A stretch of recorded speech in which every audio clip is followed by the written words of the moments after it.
Tua palavra é luz no meu caminho. A palavra de Deus é a luz do nosso caminho. Tua palavra é... Na Rádio Universidade Marcos Bicalho, falando de Bíblia. Tua palavra é luz no meu caminho. Luz no meu caminho, meu Deus. Tua palavra... Olá, gente amiga. Vamos seguindo aí então com o nosso Falando de Bíblia. No último programa, nós refizemos a caminhada histórica lá de Abraão, 1800 a.C., até chegarmos no exílio da Babilônia.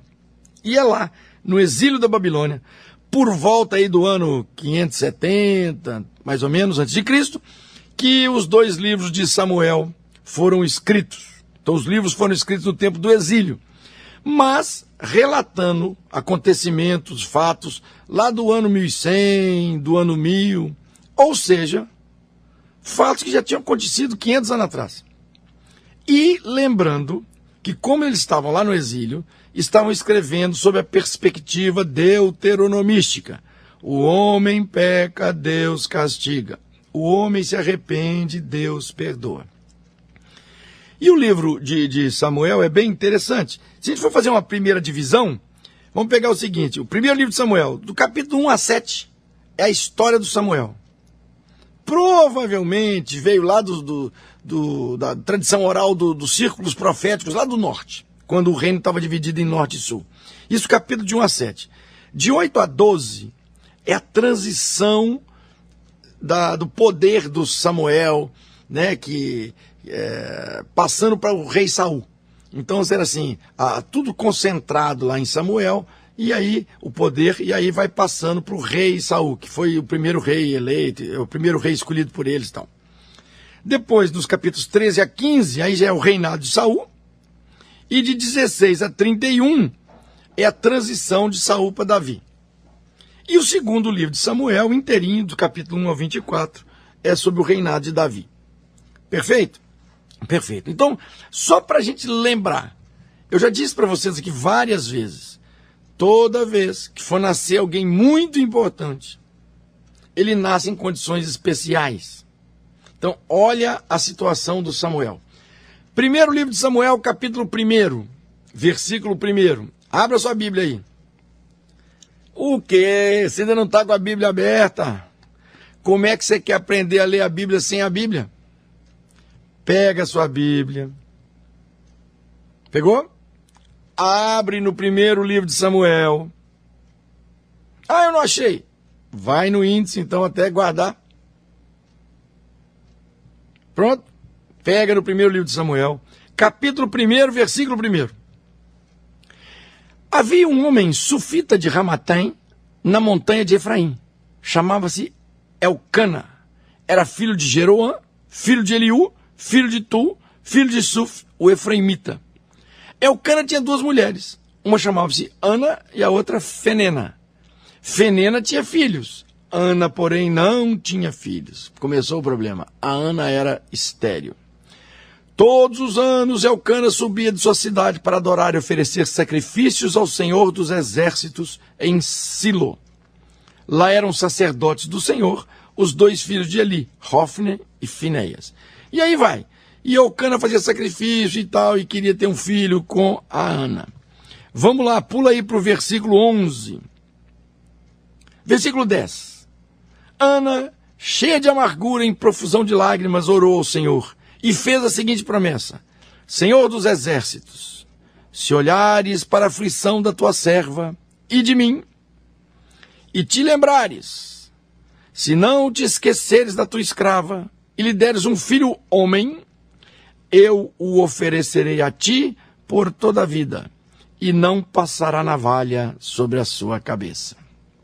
Olha bem, então Ana, que faz uma promessa, se ela conseguisse engravidar de um filho homem, assim que ele nascesse, ela ia consagrá-lo ao Senhor, e nunca ia cortar o cabelo dele. Olha, de novo, essa história de cortar o cabelo, que nós já vimos aí para trás. Muito bem. E aí a coisa vai acontecendo, e a Ana fica grávida. E aí nasce o nosso grande Samuel. E aí, o mais bacana dessa história é que a gente tem um cântico lá no Novo Testamento muito conhecido, que a gente chama de Magnificat, que é o cântico de Maria, que na verdade é o cântico de Ana, que Maria recita. Esse cântico está aí no capítulo 2 do primeiro livro de Samuel. Ana orou e disse: meu coração exulta no Senhor, graças ao Senhor se levanta a minha força. Pula lá no versículo 4. O arco dos valentes é quebrado, mas os fracos se armam com vigor. Versículo 5. Os saturados se empregam para ter pão e os famintos param de sofrer. E por aí vai. Ah, bom, mais um. Versículo 7.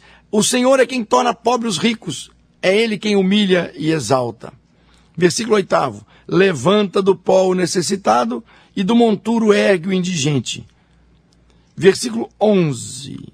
Depois que Ana então recita o cântico, ela parte para sua casa em Ramá, enquanto o menino ficou servindo ao Senhor sob as ordens do sacerdote Eli.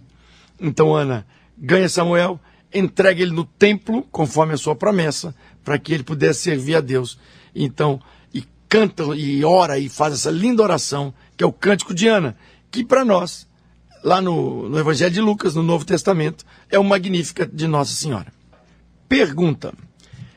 No primeiro livro de Samuel, capítulo 1, no versículo 20, está narrada que Ana concebeu e no devido tempo deu à luz a um filho, que chamava-se Samuel. E logo em seguida tem a explicação, o que significa Samuel. Mande o seu WhatsApp aqui para RU, seguindo aí, primeiro livro de Samuel, capítulo 1, versículo 20, o que quer dizer Samuel. Por que Ana chamou seu filho de Samuel? Tua palavra é luz no meu caminho. Falando de Bíblia, com Marcos Bicalho. Para participar da promoção, responda a pergunta através do WhatsApp 984 13 54 73. 984 13 5473. Não esqueça de colocar seu nome completo e o número do CPF. Falando de Bíblia. Um oferecimento. Frank Chapeamento e Pintura, especializado em retoques de veículos nacionais importados. Rua 1, loteamento 4 de agosto, número 360, bairro Três Vendas. Ligue 32837454 ou mande um WhatsApp para 984146806. Frank Chapeamento e Pintura.